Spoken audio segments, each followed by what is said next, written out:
one of the most credible media houses, the NTV, which is accredited to cover this parliament, while they were reporting this morning, they were stopped to access this parliament and their accreditation literally cancelled. Mbwenkeera ono yategezebwa nga bwagenda okukolebwako wabula munne bwe babadde bavuganya Moses Magogo olwasunsulwa olwo ye ne bamuggalira ebweru owatali nsonga yamuweebwa. Okola story ku mwami wa Anita Among kyekiviirako NTV okubeera nga bagiremesa okugenda okuveringa parliament. The Nation Media Group, NTV is just one of them, have been restricted. They can't cover the president. Actually, Chayogera Kech, I think I covered that. I think I will show you. He's referring to what happened. Nominating.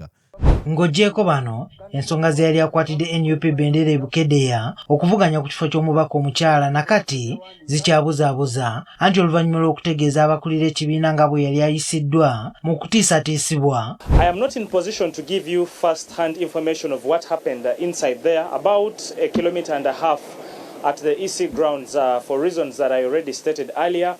As a Nation Media Group, we were denied access to the ground there by the Presidential Guards, that is the Special Forces Command.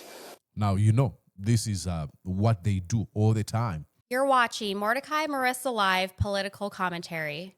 Please consider subscribing to help grow Uganda's Voices of Struggle ecosystem. Thank you. I cannot appreciate you enough for using your valuable time to always go on social media, break down things for people. And yes, indeed, okusinzira munda mu ggwanga li United States of America, ogamba oti okansubire nti oli bulungi nze Mordecai Marissa, era nga nkwaniza ku mukutu gu Mordecai Marissa Live. Yep. Yonna gy'osinzira okubeera ng'ogoberera nkwebaza nti webale nnyo webalire ddala, weyeegase ku mukutu guneeno ng'oyita mu nkola ya subscription webale nnyo webalire ddala, ate naawe omujja nkwaniza nti welcome aboard. Ngenda okusinzira okubeera nga tugamba nti genda mu maaso gwe ayita mu kusomoozebwa ate gwe wawangudde and congratulations. Mujja kunsonyiwa eddoboozi ndowooza oliwulira nnemu oba bakiyita ki ssenyiga njogerera mu nnyindo. Njogerera mu nnyindo. Naye regardless we move tetujja kukkiriza sijja kukkiriza mbiganye. Anyways, ladies and gentlemen, olwayo tugenda tutunulira ekintu not surprising at all ekikoleddwa Parliament ya Uganda. Basaze okubeera nga bagaana NTV okubeera nga eddamu okubeera nga ekaveringa ebigenda mu maaso munda mu Parliament. Kino si kipya oba ogubeera guno omukutu nze mbyogerako. Ngenda kukulaga ekyabaviddeko okubeera nga babeera suspended oba being barred. Oli ready tubeere nga tusimbula? Weetegese tusimbule. Let's do this. So now, ladies and gentlemen, jebuvuddeko Mhozi's lapdog, loyalist, obsequious guy gwe bayita Daudi Kabanda yawandiika ku Twitter n'agamba nti kimaze otegeerekeka NTV ekolera kati ekolera Bobi Wine. And I made a video, so genda n'ogiraba video nagituuma. Let me show you here. Najituma Kabanda's meltdown accuses NTV of backing Bobi Wine without evidence. Also genda no laba good yeyo story ye no waneno. Ukiteka mu YouTube guntaite eno jakubo jiraba. Naye yali amaze okwogera waneno nga bolaba ngagamba yes, I agree. NTV is campaigning for Kyagulanyi, but they're not pretenders or hypocrites. Now, yayogera ebyo nga talina bujulizi bonna bonnambo NTV yali ekolera Bobi Wine. Kwekyali kivudde kwali kuba nti NTV yali ekoze omulimu gwayo bulungi. Mu commentary gye nakola nti nayogera ekintu. This was sending signal of what they are willing to do to NTV. Sigamba nti ebigambo yakera kumakya n'abiteekayo. Yali yagezaako okuteekayo signal nti we are coming after you. Ayogera nti this is what Museveni is, this is Muhoozi's perception, this is Museveni's thinking towards the NTV. Kye nayogera. Ensonga kigambye nti okubeera nga balemesa NTV okaveringa emikolo oba ekintu kyonna ekya NRM oba kubalemesa okugenda ku parliament tekinnewunyisa kubanga Kabanda alinganga akoze kye tuyita preemptive action nga tulaze kigenda okubeerawo kati tugenda ku parliament tulabe babaka boogedde Kimuwanga Kivumi ne Ssemujju ku bibaddewo olwaleero. But here's this thing. Somehow, Joel Senyo, leader of opposition, agambye this morning, the NTV was denied access to Parliament and their accreditation press tags were withdrawn from them by security at the entrance. On asking what the reason for this was, apparently, security just told them they have instructions not to let them in. Are you kidding me? But information reaching us is that the leadership of Parliament is angry because of the stories NTV has been running about unopposed candidates, including the Speaker and Deputy Speaker. What a shame. You know, stories about never running. So tugenda ko mu bibadde mu Parliament olwaleero I'll play that story one eno. But before that, kankulage story eyasinze okubeera nga ebalabisa kubana abagenze maaso n'okubeera nga tebasunsulwa abatansusuddwa kubeera nga bavuganya ku bifo na circumstances kyezabaddewo abantu okujja nga tebalina muntu abavuganya gamba nga that guy bamuyitaani Thomas Tayebwa very very fake. I mean, he's so bad at this. Talina kusembera na kifo cha deputy speaker. Sabiti ewedde akakiiko k'ebyokulonda kakomekkereza okusunsulamu abeegwanyiza ebifo by'ababaka Parliament kyokka omulimu guno okugenda okuggwa nga waliwo abantu abasigadde nga bakukkuluma anti baalemesebwa okwewandiisa mu ngeri ezitali zimu. Muhammad Mwaka eyali yeegwanyiza ekifo ky'obubaka bwa Parliament mu kitundu ky'e Budyope East mu disitulikiti y'e Buyende y'omu ku abo abaayita ku munaabo ng'ono kaakano alumiriza ab'akakiiko k'ebyokulonda okumuzanya jangu kwekule okukakana nga bamukugidde okusiga okululayo omubaka aliyo Moses Magogo. Like, that is it. Like eggwanga lyaffe fu in ways you cannot imagine. Moses Magogo olw'okuba mukyala wa Anita Among bagamba tuteekewo ring fence nga tetukkiriza muntu yenna alina kuvuganya because they know once they subject themselves to this kind of a system the results are not predictable or are not as easy as you might think. That's why ogenda mu kalulu kirungi nti ebiva mu kalulu teri ffenna tetubimanyi. Oyinza okubeera ng'omanyi nti ono agenda kweragira agenda kukola kyonna kino but one action can happen and lead to another and changes things entirely. So kati mukyala wa Magogo alemesa candidate kuba competitor Nemesis wa Magogo okubeera nga yesimbawo. Mu bantu abansekendinga n'abamproposinga n'omuntu anambalira obululu ku lunaku olw'okubala obululu byonna ne babitulamu ne receipts ne basulamu ID ne babitulamu byonna all the requirements ne basitulamu. Eno yemu ku stories ezaviddeko NTV okulemesebwa okuyingira Parliament. No, atunyonyedde nti wadde yali atuukiriza ebisaanyizo byonna ebyetaagisa omuntu okuwandiisibwa yalemesebwa okusunsulwa ng'olunaku olwasooka yatuuka ne bamugamba alinde obudde bwe obutuufu obw'okuwandiisibwa. Yeyogera Luzungu nanti allow me I nominate you tomorrow. Ne muga nti no mukama wange mbadde nkusaba nominating kuba from saa 5 ndi wano. Nangamba nti nswasira let me consult. Not the remote office and let me consult. Like consulting who? Listen to this unabated impunity. Masimu na yera na akoma unanga nti mukama wange nsoniwa let me nominate you tomorrow koma wencha saa 5 ngenda kunominatinga. Mbwenkeera ono yategezebwa nga bwagenda okukolebwako wabula munne bwe babadde bavuganya Moses Magogo olwasunsulwa olwo ye ne bamuggalira ebweru owatali nsonga yamuweebwa. Yeka okola story ku mwami wa Anita Among kyekiviirako NTV okubeera nga bagilemesa okugenda okavaringa Parliament. Listen to that. Gwe bakkiriza despite the fact that nateekawo embeera nentuuka n'okubira returning officer ne mukubira essimu n'atakwata emirundi 3 nga ndaba obudde bugenze saawa 8 saawa 9 ne mukubira n'atakwata simu yange ne musindikira WhatsApp ne muga nti mukama wange amanya gange nze Mwaka Muhammad candidate go nominating nze jjo mbadde nkusaba mukama wange on considering nominating teyanziramu. Ono y'omu ku bannakibiina ki NUP abangi abaalabikira ku kitebe kyabwe mu ggandalo lya wiiki eno nga beekubira enduulu olw'ab'akakiiko k'ebyokulonda okubakugira okusunsulwa okwalina Helen Mutabaazi alumiriza nti yalemesebwa okuvuganya ku kifo ky'omubaka omukyalo wa Kakumiro avuganye ne Ssaabaminisita Robinah Nabbanja. Ate returning officer smart and shameful n'agamba nti ze sina biwandiiko neemubuuza kubanga n'abayisa maaso ka Kakumiro ka district katini nga na officers abali awo. Again, Nabbanja yegase ku team. Like, this is the disease called Musevenism I usually talk about. Nti bonna bakoppa Museveni ne bagamba, how can we be Museveni or even worse?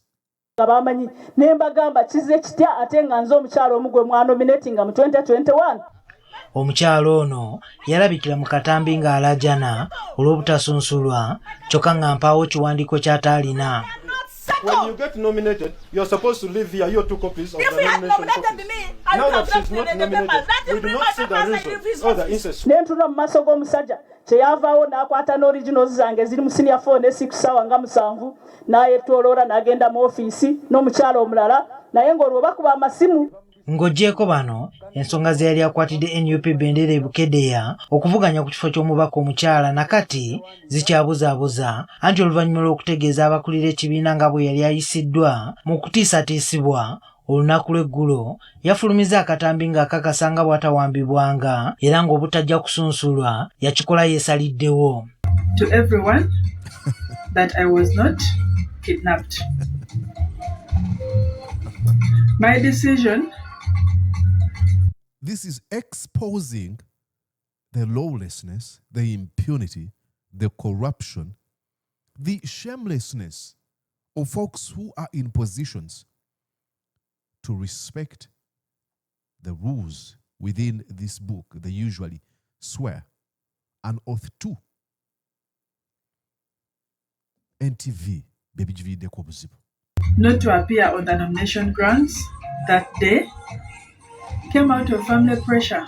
Kyokka mu katambi ke kamu ono annyonnyola nga bw'alina Oluganda ku Speaker Anita Among nti era okwesimbawo teyasooka kutegeeza ku baaluganda kale bwe gaabagwa mu matu ne bamuteeka ku nninga okukakana ng'olwokaana luwanduseemu. NTV bye bigividdeko obuzibu.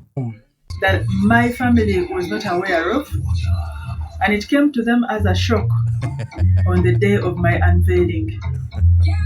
That is when the pressure started mounting. Okwawukanako n'asiyo ye mwaka eby'obutasunsulwa tabikutte na kusaaga ono agenze ku kakiiko k'ebyokulonda okuteekayo okwemulugunya ng'alaga obutali bumativu olw'okumulemesa okuwandiisibwa wadde ng'alina ebisaanyizo byonna. Kaaninde ekivaayo mu Electoral Commission naye bwe kivaayo nga tekiri in my favor ngenda mu kooti enkulu ejjinja mpaabire Electoral Commission mpaabire Attorney General. Ono yegattiddwako n'abakulu mu kibiina ki NUP abategeezezza nga bwe bagenda okwongerayo okwemulugunya kwabwe olw'abantu baabwe abalemeseddwa okuwandiisibwa. Ng'oggyeko bano waliwo ne bannakyewa wansi w'ekibiina ki Uganda First nabo abatutte okwemulugunya kwabwe eri akakiiko k'ebyokulonda nga baagala kaddemu kasunsula abavuganya ku kifo. Now you get it, a story tugagikomyawo yeviiriddeko NTV obuzibu. Now tugendeko mu Parliament, ababaka ba Parliament babiri okuli Muhammad Muwanga Kivumbi nga kwotadde Ibrahim Semjunganda nga baraisinga ensonga eno mu maaso ga amyuka omukubiriza w'olukiiko lw'eggwanga olukulu Thomas Taibwa is very ladies and gentlemen, guy mufunyo. You're standing up. You're reacting. State why you're standing up. State why you're standing. No decorum. No nothing. Aliawo. Not because of meritocracy. Ekifo kyalimu Taibwa. Not because of meritocracy. It is connections. It is money. It is influence, of the invisible hand. I don't even want to call it invisible hand. Museveni, ulira bwayogera. You're reacting. You're reacting. I didn't include that on the... Okay. They take it to be like a joke. He's not serious at all. Tabiriko like Parliament eno bakitwalanga ekyoku. Ladies and gentlemen, njagala otwaleko Parliament endala. Genda ku mawanga malala Parliament bezikubaganya ebirowoozo. Naye ono Taibwa. Gosh. Let's move quickly. Yeah, I'll allow 3 people. Right Honorable Speaker, foremost, for a long journey, I understand you're ready in the next Parliament. The circumstances bother some of us, but nevertheless, congratulations. Now, again, give it up to this guy, Muhammad Mwanga Chivumbi. Listen to how he phrases that. Amugamba nti ogenda kuda Parliament twashtegedde kutogenda vuganyizibwa naye engage wayisemu etwewunyisa naye nkuyozayoza ageza kumugamba nti wabba wagulirira wakwesa ssente naye nkuyozayoza olulimi olulongoosa olwo. Thank you. Thank you. Secondly, why I'm rising up is that with my former president here, he used to tell us a democratic maxima where we say, I hate to hear what you say, but I'll die to ensure that you have a right to say what I hate to hear. I think the easy way is I disapprove of what you say, but I'll defend your right to say it. Sikanya na choyogera. Nengenda kukuma okulwanira eddembe lyokulaba ng'okyogera. It's like blocking abantu banvuma. It's your right. Do I like abantu okuvuma? I really don't care. I wouldn't want to siga kweli mangamentu nyumirwa nnyo abantu nga banvuma. No. But it's their right if they find it fit okuba nti ekibaletera okukkuta kunvuma, so be it. Ddembe lyabwe. I understand this morning. I think mu ngeri eyawagguluko yali Aristotle yagamba nti it is a mark of uneducated mind to entertain an idea without accepting it. Tibbala eri endowooza egunjusa okukkiriza ekirowoozo okubeerawo newankubadde oyinza okuba tokkanya nakyo. One of the most credible media houses, the NTV, which is accredited to cover this Parliament, while they were reporting this morning, they were stopped to access this Parliament and their accreditation literally cancelled. That's why I quoted that maxima. I understand the circumstances comes from the few coverages they've had, which may have been discomfortable to some actors in this House, but it's their right. So, Right Honorable Speaker, as we go towards the election, tolerance, press freedom is so critical, and hearing alternative views, no matter how uncomfortable we are with them, they have a right to say so. So, my Right Honorable Speaker, as the head of this institution, I hate really to be the bearer of the bad news to Mwanga Chivumbi. I think you're preaching to a deaf person. Gogambe ebyo kigala.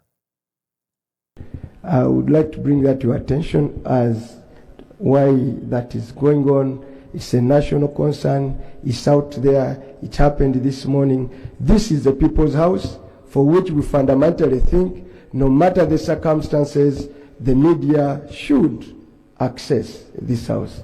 That's my concern, Right Honorable Speaker. The point the Honorable Acting Law addressed, I am aware, I worked at Monitor before I came here.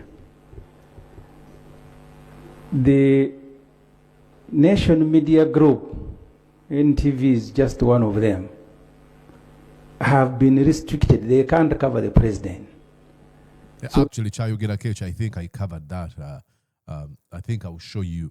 He's referring to what happened. Nominating NTV bajiremeso okubeera ng'eyingira era reporter wayo nzijukiranga agamba nti ojja kunsonyiwa so akubeera nga nkuwa ebigenda maaso munda. I covered this. Let me show you here. Let me show you. Yes, it's right here. I covered that. See. Nominations, and hey, it's a beehive of activities, I must say. I am not in position to give you first-hand information of what happened inside there. About 1.5 kilometers at the EC grounds, for reasons that I already stated earlier. As a Nation Media Group, we were denied access to the ground there by the Presidential Guards, that is the Special Forces Command. Now, you know, this is what they do all the time. Abali bamaze okubagana okubeera nga bagenda okubeerawo nga Museveni abeera nominated kubanga bajja kwogera ekituufu ekiriwo nti abadde aboggolera abantu abadde abatiisatiisa n'ebirala bigwa mu kkowa eryo. Let's go back to Parliament. When the Honorable Mwanga Chivumbi mentions Parliament, I don't know whether this is a deliberate effort to strangle that particular media institution. You don't know, I mean, you know, Ibrahim, you know, this is a deliberate effort to strangle NTV because of their coverage, period. Can the minister responsible for information tell us if there is a crime that the national media group has committed for all of us and for the country to know? Because when you are stopped from covering the president, now Parliament follows, we don't know whether there will be a declaration to have that media institution closed, especially in this election period. So can we also, Mr. Speaker, be brief about the situation of the nation media group? Thank you. On the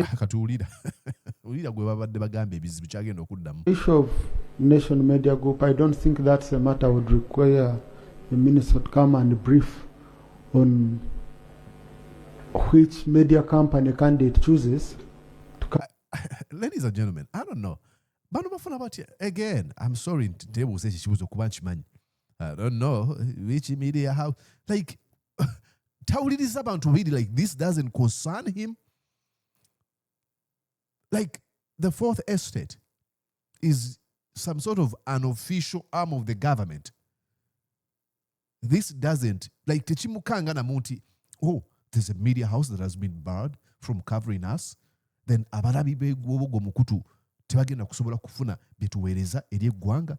Like, is not bothered. I don't know. Yeah. Cover them.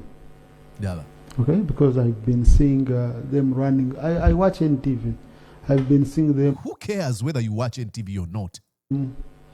Covering what? So if a certain candidate doesn't want to be, because there is a difference between a president and a candidate. What is he talking about, ladies and gentlemen?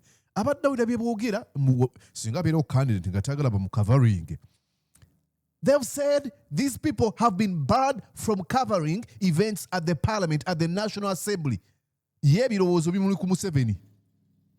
So, Speaker, I didn't mean the NRM candidate. Yeah. I meant the president.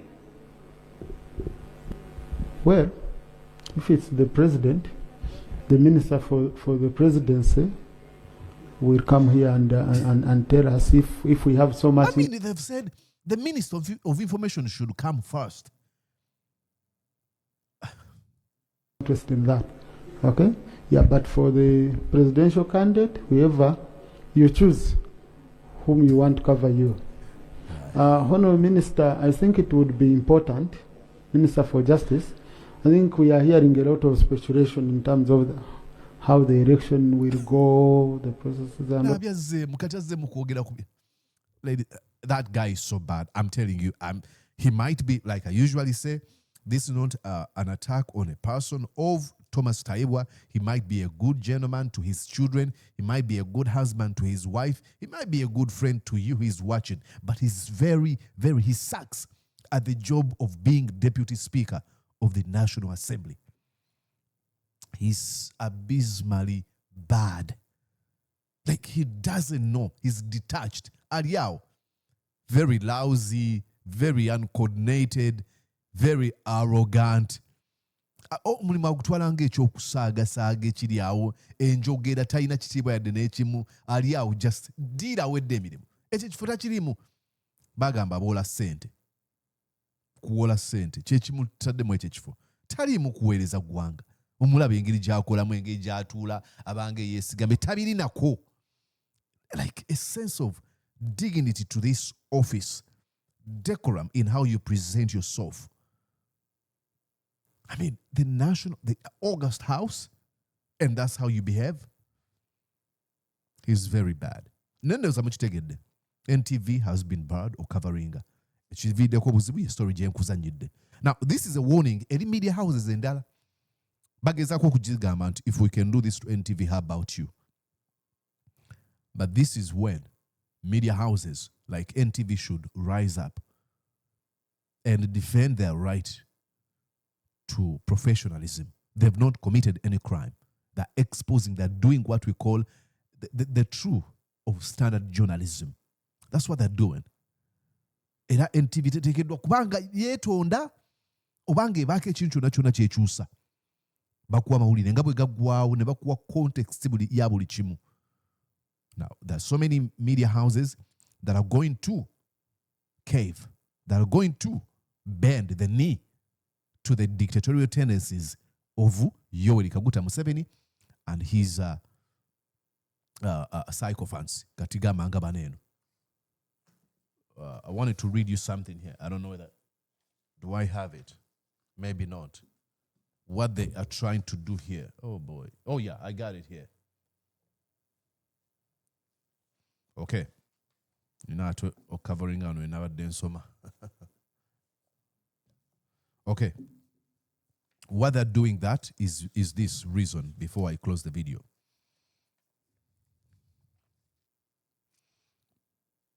Do not obey in advance. When they do that to NTV, Timothy Snyder, yali professor wa ku Yale University, yawandika ekitabo kino on tyranny. Bwe bakola ebyo, babagezaako okuleetera abantu okubeera nga babendinga evivi. Ekireetedde NTV okutuukisibwako ebintu byonna ne bagibaninga, ne bagigaana okucoveringa Museveni, kubanga they want to get to a point where they bend the knee, batandike basambe professionalism, batandike okwapizinga Museveni. Timothy Snyder atugamba, do not obey in advance. Most of the power of authoritarianism is freely given. In times like these, individuals think ahead about what a more repressive government will want and then offer themselves without being asked. Kati we bakola ekyo, NTV, media houses entono oba endala, zigamba, olaba gikoze NTV, kati fika tukola amawulire agawana mayo Museveni. Timothy Snyder atulabula ati atugamba nti, a citizen who adapts in this way is teaching power what it can do. Kati awali citizen take out a media house. A media house which adapts in this way is teaching power what it can do. Singa NTV etandika okusabula values zaayo netandika okola ebintu nga bisanyusa Museveni, then abalala abalinga Museveni abandi agadde obuyinza babategera, okay, obuyinza nsobola okukozesa okola kino okubafukamiza. NTV, do not do this. Do not do it. Do not bend the knee. Do not cave in. Do not capitulate. You've not committed any crime. And thank you so much for standing on the grounds of professionalism, of protecting the values of real journalism. My name is Mordecai Morisa. I ask you to subscribe to this feed. Mungere mayo kuzo mukutuguno era nja kubanga nkusiima.